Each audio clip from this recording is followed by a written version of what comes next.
पहाड़ी कबीला के लोग एसटी स्टेटस की मांग को लेकर उस वक्त आश्वस्त हुए, उनको यकीन दहानी मिली जब पार्लियामेंट में एसटी स्टेटस का बिल आया। पिछले सत्र में वो बिल आया। उस बिल के आने के बाद उम्मीदें ये थी कि शायद उसी सत्र में यह बिल पास हो जाएगा, लेकिन नहीं हुआ। अब विंटर सेशन है, बीच में एक छोटा सा सेशन आया था। उस सेशन के दौरान लोगों को लगा था शायद इसमें कोई बड़े बड़े बिल पास होंगे, लेकिन नहीं हुआ। और अब विंटर सेशन है और इस सत्र के बाद अब वोट ऑन अकाउंट होगा और उसके बाद लोकसभा के चुनाव होंगे। तो पहाड़ी कबीला के लोग जो आज भी उम्मीद लगाए बैठे हैं और उनके कई लीडर अभी भी दिल्ली में हैं, वो बिल कब आएगा? और दूसरा ये कि जम्मू कश्मीर में क्या अब कभी चुनाव नहीं होंगे? इन सभी मुद्दों पर बात करने के लिए मेरे साथ भारतीय जनता पार्टी के महामंत्री और कश्मीर में जिनको समझा भी जाता है और जिनकी बात दिल्ली में सुनी भी जाती है, मेरे साथ हैं। सुनील जी, बहुत बहुत शुक्रिया वक्त देने के लिए। सबसे पहले मुझे ये बताइएगा कि एसटी स्टेटस को लेकर जो बिल पार्लियामेंट में आया और आने के बाद अभी तक ना उस पर बहस हुई है, ना वो बिल पास हुआ है, और अब पार्लियामेंट के सत्र के कुछ ही दिन बाकी हैं, और अगर मैं टोटल गिनती में कहूं तो कुल 3 दिन बाकी हैं और उसके बाद ये पार्लियामेंट का सेशन खत्म हो जाएगा। तो क्या वो बिल इस सत्र में आएगा या नहीं आएगा? और अगर नहीं आता तो इसका मतलब ये समझा जाए कि जो एसटी स्टेटस की मांग थी पहाड़ी कबीला की, उस मांग को केंद्र सरकार फिलहाल इस समय पूरा करने नहीं जा रही है, क्योंकि उनको लगने लगा है कि वो जो गुज्जर और बकरवाल वोट बैंक है, कहीं नुकसान ना हो जाए उस वोट बैंक को इस बिल के पास होने के बाद। थैंक यू जुनैद साहब, बहुत ही आपने महत्वपूर्ण प्रश्न पूछा है। भारतीय जनता पार्टी की अगर आप हिस्ट्री को देखेंगे, इतिहास को देखेंगे, हम किसी भी चीज के लिए बड़े प्रतिबद्ध रहते हैं, कमिटेड रहते हैं। पहाड़ी कबीला के जो लोग हैं, जिनकी लंबे समय से डिमांड थी उनकी एसटी स्टेटस उनको मिलना चाहिए, भारतीय जनता पार्टी ने कमिटमेंट की कि आपकी इस डिमांड को एग्जामिन करके कमीशन इसको सारी निटिग्रिटीज को देखेगा और उसके बाद आपको स्टेटस दिया जाएगा। रिटायर्ड जस्टिस जीडी शर्मा साहब की अध्यक्षता में कमीशन बैठा और इस पहाड़ी कबीले को उन्होंने पूरा छाना, इनकी डिमांड को जायज ठहराया और होम मिनिस्ट्री को भेजा गया। होम मिनिस्ट्री ने इसको अच्छी तरीके से फिर डायरेक्टर सेंसस हो या बाकी जितने भी इम्पॉर्टेंट प्लेटफॉर्म्स है वहाँ से निकल के इसको एक बिल की शक्ल दी और पिछले सेशन में ऑनरेबल होम मिनिस्टर ने इसको टेबल किया लोकसभा में। इसका सीधे सीधे ये अर्थ निकाला जाएगा कि बिल यदि टेबल हुआ तो दैट मीन्स कि इस बिल को पास होना ही होना है। मुझे लगता है कि ऐसा कोई संदेह, ऐसा कोई भ्रम नहीं होना चाहिए किसी भी व्यक्ति को, किसी भी इंसान को, कि ये बिल अब वापस आएगा।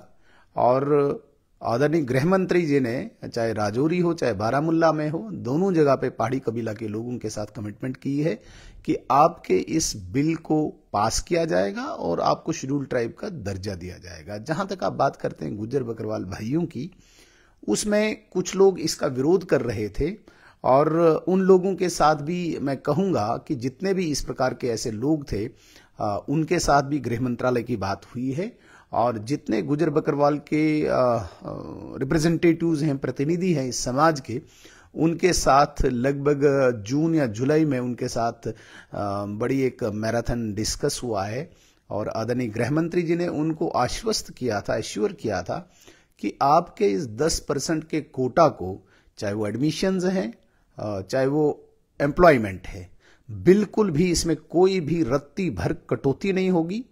जो आपका 10% का कोटा है एज इट इज रहेगा। तो मुझे लगता है कि उनको कोई इसमें दिक्कत नहीं होनी चाहिए। लेकिन फिर भी अगर कोई लोग राजनीति करना चाहते हैं, सरकार अपना काम करेगी। भारतीय जनता पार्टी वचनबद्ध है, कटिबद्ध है, प्रतिबद्ध है और हमारा इतिहास है, जो जो भारतीय जनता पार्टी ने कहा है वो किया है। इसलिए पहाड़ी कबीला के लोगों को भी मैं आपके माध्यम से आश्वस्त करना चाहूंगा कि जो भारतीय जनता पार्टी या आदरणीय गृह मंत्री जी ने आपके साथ प्रतिबद्धता की कही है, उसको निभाया जाएगा, आप बिल्कुल आश्वस्त रहिए। और गुजर बकरवाल भाई जो हैं, उस समाज के जो लोग हैं, उनके भी कोटा को कोई भी रत्ती भर भी कोई डाइल्यूशन नहीं होगी, ये भी उनको आश्वस्त किया गया है। इसलिए दोनों तबका मुझे लगता है कि उनके लिए, ये दोनों के लिए सुखद ही रहेगा, उनके लिए ये अच्छा ही रहेगा। कोई भी उनमें किसी को भी कोई दिक्कत नहीं होनी चाहिए। एक चीज और भी आप समझना चाहूंगा कि बिल अभी तक क्यों नहीं आया लोकसभा में। एक बार टेबल होने के बाद अभी तक उस पर ना तो बहस हुई है, और चूंकि आपके पास एक नंबर भी अच्छा खासा है लोकसभा में, तो सवाल ही पैदा नहीं होता कि बिल पास ना हो।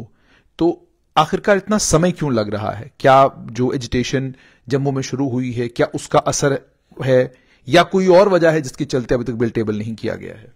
मुझे लगता है कि एजिटेशन जम्मू में कोई नहीं है। कुछ लोगों ने विरोध किया था, लेकिन उन्हें भी समझ आया, और आम जितना भी समाज है, गुजर बकरवाल समाज, वो ये समझ चुका है कि जब हमारे कोटे को डिस्टर्ब ही नहीं किया जा रहा है, तो हम क्यों इसको एजिटेशन करें या इसको प्रोटेस्ट क्यों बनाएं। तो इसलिए मैं नहीं मानता हूं कि कहीं भी इस समाज में किसी प्रकार का विरोध है।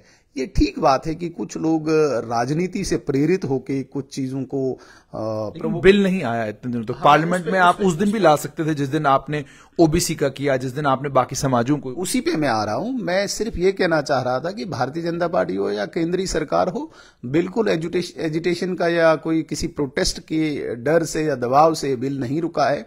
आप देख रहे हैं कि पार्लियामेंट कितना बिजी है। मुझे उम्मीद है शायद इसी सेशन में, अभी 2-3 दिन जो बाकी हैं, शायद इसी सेशन में आएगा। लेकिन अगर फिर भी कोई कमी त्रुटि रही, हालांकि हमें नहीं दिख रहा है, ये आप मान के चलें कि बहुत जल्दी, अभी एक सेशन और बाकी है, बहुत जल्दी इस बिल को लाया जाएगा और पास किया जाएगा। ला तो दिया है, लेकिन जहां तक मैं समझता हूं या जितनी हमारी इंफॉर्मेशन है, इन्हीं 2-3 दिन में ये बिल पास हो जाएगा। तो आपने कहा कि 2-3 दिनों में बिल ये पास हो जाएगा।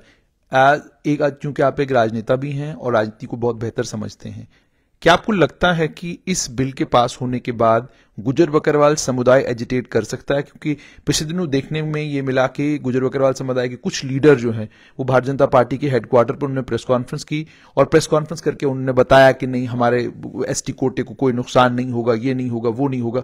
अगर ये कुछ लोग हैं, जो कुछ लोग एजिटेशन कर रहे हैं, तो फिर बीजेपी के हेडक्वार्टर पर आपके अध्यक्ष के साथ इतनी बड़ी जो गुजर लीडरशिप आपके पास है, उसे बैठकर समझाने की जरूरत क्यों पड़ रही है कि भाई आप लोग एजिटेट ना करें?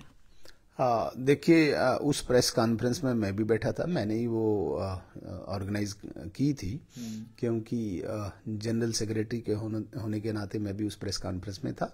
और जितने भी सीनियर लीडर्स हैं इस समाज के, उन्होंने बिल्कुल क्लियर किया था और अपने समाज के लोगों को कम से कम ये इंफॉर्मेशन, ये सूचना दी थी कि जितनी भी उनकी डिस्कशन हुई है, चाहे जम्मू कश्मीर के प्रशासन के साथ हुई है, चाहे केंद्रीय गृह मंत्रालय के साथ हुई है, उन्हें यह आश्वस्त किया गया है कि किसी भी किस्म की कोई डाइल्यूशन नहीं होगी उस बिल में।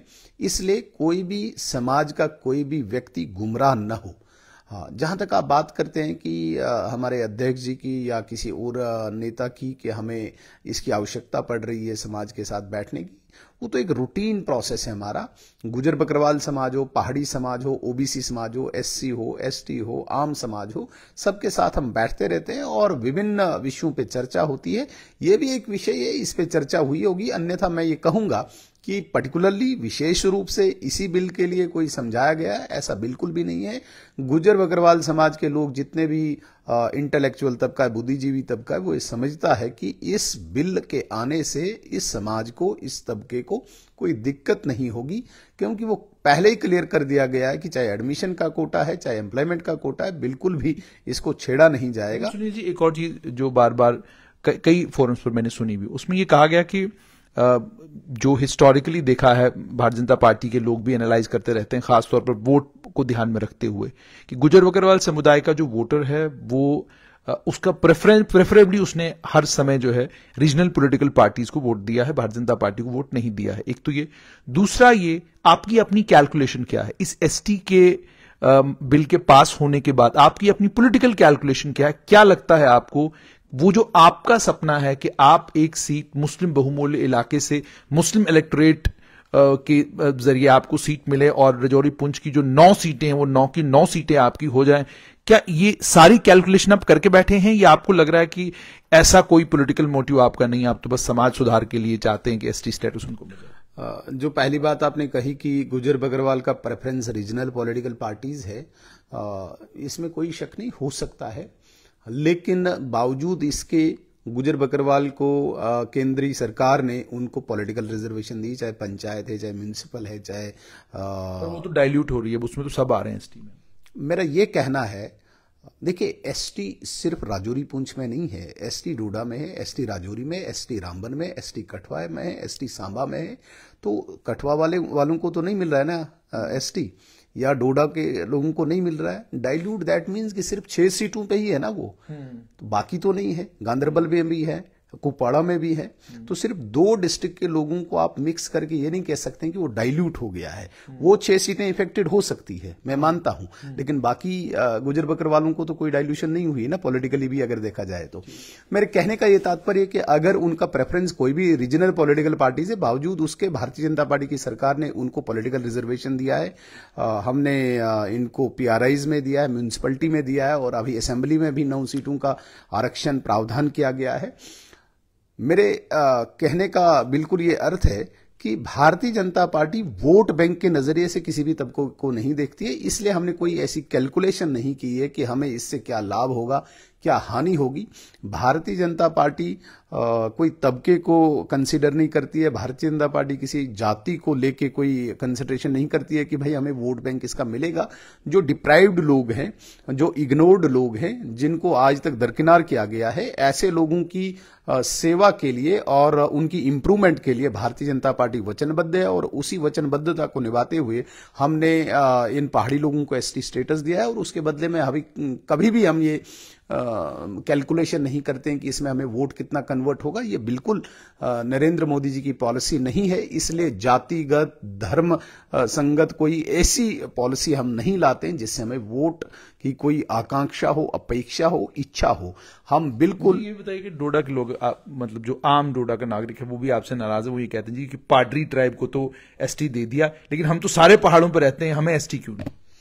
देखिए, पाडरी की एक जवाजियत बनती थी, और मैं आपको जुनैद साहब कहूंगा, आप इतने सीनियर जर्नलिस्ट हैं, पिछले 1-2 महीने से आप बीमार थे, तो मुझे लगता है कि आज आप ठीक हुए हैं। परमात्मा आपको जल्दी सेहतमंद करे, ताकि आपकी जो ये स्ट्रेट लाइन को बहुत अच्छी तरीके से लोग देखते भी हैं, और आपका जो कंटेंट होता है बड़ा हेवी होता है, अच्छी तरीके से समझते हैं। इसीलिए मैं इस स्ट्रेट लाइन के माध्यम से जरूर अपने क्षेत्र के लोगों को एक बात जरूर कहना चाहूंगा।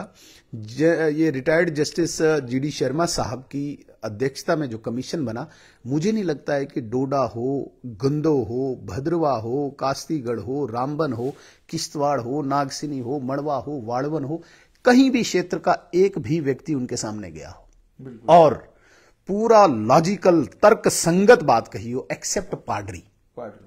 अब उन्होंने अपनी बात रखी, अपनी जवाजियत दी कि भाई हमारा एक पूरा पैरागान आता था, जांसकार था, पांगी था, पाडर था, एक ही राजा होता था, वहां के लोग भी एसटी है, यहां के भी एसटी, हम रह गए।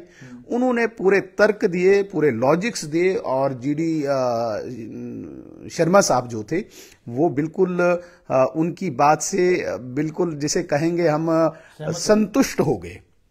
मुझे बताइए, क्या गुंदों के लोगों का कोई डेपुटेशन गया, कोई मेमोरेंडम उनका गया, कोई एप्लीकेशन गई? नहीं गई ना।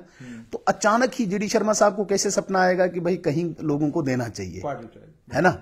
जहां जहां के लोगों ने आंदोलन किया, उन्होंने राजौरी, पुंछ, उड़ी, करना के लोगों को सुना, उन्होंने मेमोरेंडम्स दिए, उन्होंने तर्क दिए, उन्होंने एविडेंसेस दिए, प्रूफ्स दिए, फिर जाके उसको एग्जामिन किया गया। उसी पैटर्न पे, उसी फॉर्मेट पे पाडर के लोगों ने भी किया। अब मैं अचानक कहूंगा कि भाई मुझे क्यों नहीं मिला? भाई मैंने मांगा ही नहीं, मैंने बात ही नहीं की, मैंने तर्क नहीं दिया, मैंने एविडेंसेस नहीं दिए, मैंने सबूत नहीं दिए, तो मुझे कैसे खुद ब खुद? हाँ, नेक्स्ट टाइम कभी वो कहें, कभी अपनी बात को रखें, तो जरूर पहाड़ों पे रहने वाले लोग जो मुसीबतों में, जो संकट में, मैं कहता हूं सबसे ज्यादा दक्षिण मड़वा वाड़वन, जो आज भी 60 किलोमीटर पैदल चलते हैं, जहां पे आज भी सीमेंट का बैग जो है वो लगभग 3000 का पड़ता है, जहां पे आज भी नमक का एक पैकेट जो है 30-40 रुपए का पड़ता है, वहां के लोग मुसीबत में हैं। लेकिन उन्होंने वो अपनी एप्लीकेशन नहीं दी, अपना मेमोरेंडम नहीं दिया, अपनी बात नहीं रखी, तो इसीलिए शायद कमीशन ने उनको कंसीडर नहीं किया। हाँ, हम बीच में नहीं थे, अगर हम कमीशन के बीच में होते तो हम वहां पे बात रखते। हमें तो पता ही नहीं ये कमीशन कब आया और कब लोगों ने उनको पर बात उस तरफ ले जाते हैं, क्योंकि आपने कहा कि हम कमीशन में नहीं थे, तो एक उम्मीद लोगों को थी, पॉलिटिकल पार्टीज को ये लगने लगा था कि शायद असेंबली के चुनाव जो हैं वो अक्टूबर नवंबर में होंगे, लेकिन नहीं हुए। फिर उन्होंने कहा चलो अब असेंबली के नहीं कराते आप, तो पंचायतों के, म्यूनसिपलिटियों के ही चुनाव करवाइए। उसमें वो रीजनल पॉलिटिकल पार्टीज भी हैं जिन रीजनल पॉलिटिकल पार्टीज ने एक समय कहा था कि जी हम तो पंचायत के चुनाव नहीं लड़ेंगे, हम कोई चुनाव लड़ने वाले नहीं हैं। अब फाइनली उन पॉलिटिकल पार्टीज में से कुछ पार्टीज तो यहां तक कह रही हैं कि भाई पंचायत के ही करवा दो अगर आप बाकी कुछ नहीं करवाते। तो मुझे ये बताइए कि असेंबली के चुनाव के जम्मू कश्मीर में होंगे ही नहीं। सुप्रीम कोर्ट की हालांकि डायरेक्शन आ चुकी है कि सितंबर से पहले आपको कराने हैं, और पंचायत और म्यूनसिपैलिटी को लेकर भी आपको आपका महामंत्री, बीजेपी के महामंत्री के तौर पर आपकी जाती राय क्या है। और दूसरा, चूंकि आप कश्मीर देखते हैं भारतीय जनता पार्टी को लेकर, तो बहुत सारी इंट्रिकेसीज को आप ज्यादा बेहतर समझते हैं, उनको ध्यान में रखते हुए आपको क्या लगता है कि चुनाव कौन से पहले होने चाहिए और कब तक होने चाहिए? चुनाव की बात कही आपने, हम भी एक पॉलिटिकल प्राणी हैं, राजनीतिक प्राणी हैं, और हमें भी चुनावों के साथ मुझे लगता है कि बड़ा गहरा संबंध रहता है। तीनों चुनावों की मैं बात करता हूं। जहां तक आम चुनाव की बात है, पार्लियामेंट्री इलेक्शंस की बात है, पूरे देश में जब होंगे अप्रैल में, मुझे लगता है कि सबसे पहले प्रथम चरण में जम्मू कश्मीर में ही होते हैं और जम्मू कश्मीर में होंगे, इसलिए पार्लियामेंट्री इलेक्शंस की हम बात नहीं करते हैं। जहां तक बात आती है पंचायती चुनावों की, जुनैद साहब आपको भी पता है कि अभी जनवरी का महीना पंचायतों का है, तो हम पहले ही कहें कि चुनाव न किए तो वो भी गलत है। तो क्या लगता है कि या तो मैं पहला ही कोई ऐसा इस प्रकार का भविष्य ज्ञाता हूं कि मैं बोलूं कि भाई सरकार चुनाव नहीं कर रही है, वो भी नहीं है। मुझे पूरी उम्मीद है, यकीन है, विश्वास है कि पंचायत के चुनाव बहुत जल्दी होंगे। इसमें कोई शक नहीं, कोई संदेह नहीं, कोई भ्रम नहीं है। लेकिन ये हो सकता है जनवरी के एंडिंग में इनका टेन्योर खत्म होगा, फरवरी में अगर बर्फ ज्यादा होगी, मार्च अप्रैल में हो सकता है, अगर पार्लियामेंट्री चुनाव है तो मई में हो सकता है। इतना ही मुझे लगता है कि ऊपर हो सकता है, अदरवाइज इनको डेफर करने का, पोस्टपोन करने का, आगे लेने का कोई भी आधार नहीं है। साथ में जुड़ता हूं, मुझे बताइए बीडीसी डीडीसी को भी आप एक साथ क्लब करके चाहेंगे कि तीनों के चुनाव हो, या आप फिर चाहेंगे कि पंचायत का चुनाव अलग से हो? नहीं, मेरा ऐसा मानना है, देखिए ये एक इंस्टीट्यूशन है, और ये जब पहली बार एस्टेब्लिश हुआ, कायम हुआ, तो इसको 3 साल लगे। 2018 में पंचायतें बनी, 19 में बीडीसीज बने, और 20 एंडिंग में डीडीसी के चुनाव हुआ, और 1 जन और फेब में डीडीसी चेयरमैन बने। ये पहला था। और इन 3 में 2 तो जनरल इलेक्शंस हुए, एक इनडायरेक्ट इलेक्शन हुआ जो बीडीसी का है। ये सरकार को सोचना है कि क्या इनको इकट्ठे करना है। मेरा मानना है कि इनको एक बार करना चाहिए, क्योंकि इनका जो खर्चा होता है बहुत ज्यादा होता है, और एक बार जब एस्टेब्लिश हो गया कि भाई एक ही इंस्टीट्यूशन का 3 साल करना है, उसका कोई मुझे लगता है कि तुक नहीं बनता। इस बार पंचायतें खत्म होंगी, उनके 5 साल होंगे, तो इनको 1 साल रहेगा, अगले को 2 साल रहेंगे, तो थोड़ा सा इम्बैलेंस, असंतुलित जैसा ये इंस्टीट्यूशन रहेगा। तो हाँ ठीक है, फर्स्ट टाइम इसको एस्टैब्लिश करना था, 3 साल लगे, लेकिन आगे के लिए बेशक इनके पूरा टाइम करके फिर पंचायतों के साथ इकट्ठे कराया जाए, या डीडीसीज का अगर अगले साल खत्म होता है तो साल का गैप देके इकट्ठा करना चाहिए, जहां तक हम देश में करते हैं कि एक देश एक चुनाव हो, वहां पे जम्मू कश्मीर में एक इंस्टीट्यूशन के लिए 3 चुनाव, ये मुझे लगता है तर्कसंगत नहीं है। ये सिक्योरिटी रीजन से ठीक नहीं, ये एक्सचेकर पे बोझ है, इसलिए एक साथ चुनाव करना, चाहे गैप दिया जाए पंचायतों को, चाहे उनको प्रीपोन किया जाए डीडीसीज को, मेरी जाती राय है कि एक चुनाव होना चाहिए, क्योंकि इस वक्त हमारी स्टेट है, हमारा देश है, इतना एक्सचेकर का बोझ नहीं उठा सकती, इसलिए इनको 1 टाइम करना चाहिए, मेरा ऐसा और मानना है। और बहुत सारी जगहों से मुझे लगता है कि इसके प्रार्थना पत्र, निवेदन भी आए हुए हैं, जगह जगह से आए हुए हैं चीफ इलेक्शन ऑफिसर को और स्टेट इलेक्शन कमीशन को, कि अभी पंचायतें थोड़ा सा मुझे लगता है कि उस प्रकार से कांस्टेंट, जिसे हम कहेंगे बराबरी, उसमें नहीं है, एक दर्जे पे नहीं है। कहीं पे आपको 3000 वोट पे एक पंचायत है, कहीं पे आपको 600 पे एक है। उसके अतिरिक्त 442 पंचायतें बारामूला में हैं, 21 पंचायतें श्रीनगर शहर में हैं, 14 डीडीसी मेंबर यहां भी, 14 डीडीसी मेंबर वहां भी। इसका मतलब है कि न्याय नहीं है। 442 पंचायतों पे अगर 14 डीडीसी मेंबर दे रहे हो और 21 ही पंचायतें श्रीनगर शहर में है, यहां आप ले लीजिए लगभग 400 पंचायतें कठुआ में है, लगभग 50 पंचायतें जम्मू में है, 14 मेंबर यहां भी, 14 मेंबर वहां भी। तो कहीं ना कहीं इसको बराबरी कर लेना चाहिए। और जो भी चुनाव हो, जब भी हो, मेरा मानना है कि इकट्ठे हो, लेकिन चुनाव के लिए उससे पहले एक परिसीमन हो। और जितनी म्यूनिसिपैलिटीज में भी इरेगुलरिटीज हैं, अनियमितता है, इस परिसीमन को लेके एक परिसीमन, न्याय संगत परिसीमन हो और उसके बाद चुनाव हो। और मुझे लगता है कि चुनाव ड्यू टाइम पे होगा। ये ठीक है कि जम्मू कश्मीर में आपने खुद ही कह दिया कि परिसीमन होना चाहिए, तो जाहिर सी बात है इसे वक्त लगेगा। असेंबली, जिस असेंबली के लिए अब तो बीजेपी में हौड़ ये लग गई है कि अलग अलग कॉन्स्टिट्यूंसी में, पहले तो आप एक समय था जब आपको कई कॉन्स्टिट्यूंसी में चुनाव के लिए कैंडिडेट ढूंढना पड़ता था कि भाई वो कैंडिडेट मिल जाए सूटेबल सा। आज मुसीबत आपके लिए यह है कि हर कॉन्स्टिट्यूंसी में 12-12, 15-15 प्रत्याशी हैं और लगभग कोई 8-10 के करीब करीब तो मुख्यमंत्री के चेहरे भी आपकी पार्टी में नजर आने लगे हैं। तो इस स्थिति में कब तक चुनाव करवाएंगे आप, कितनी जल्दी करवाएंगे, क्योंकि सबको इसमें जल्दी है। भारतीय जनता पार्टी इस वक्त दुनिया की सबसे बड़ी पार्टी है और मेरा मानना है कि अब समाज, पूरा समाज ही भारतीय जनता पार्टी है। जिस प्रकार से पूरा देश मोदीमय हो चुका है, मोदी जी की नीतियों को लेके भारतीय जनता पार्टी के प्रति जो आस्था बढ़ी है, भारतीय जनता पार्टी के प्रति जो श्रद्धा और निष्ठा बढ़ी है, कहीं न कहीं आम समाज अपने आप को भाजपा का मानता है। आम समाज आज मोदी जी का एक सैनिक अपने आप को मानता है।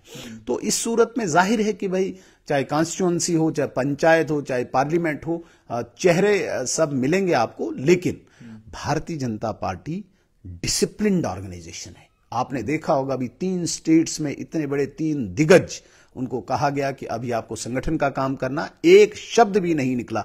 दूसरी कोई पार्टी आपको देश दुनिया में नहीं मिलेगी जो इतनी अनुशासित है, जो इतनी डिसिप्लिन्ड है। इसलिए बेशक चेहरे सैकड़ों हो, चेहरे 10 हो, चेहरे 5 हो किसी भी कॉन्स्टिट्यूंसी में, लेकिन जिस वक्त ऑर्गेनाइजेशन का हुक्म आएगा और ऑर्गेनाइजेशन का आदेश आएगा, उस वक्त चेहरा आपको भारतीय जनता पार्टी का चिन्ह होगा, उसके पीछे व्यक्ति कोई भी हो। जहां तक बात आती है चुनाव की, देखिए चुनाव तो हम भी चाहते हैं। इस वक्त मेरा भी मानना है और ये हमारा संविधान भी कहता है कि जो लोकतंत्र है, लोकतंत्र का आधार जो होता है वो पॉपुलर गवर्नमेंट होती है, उसका प्रतिनिधि होता है।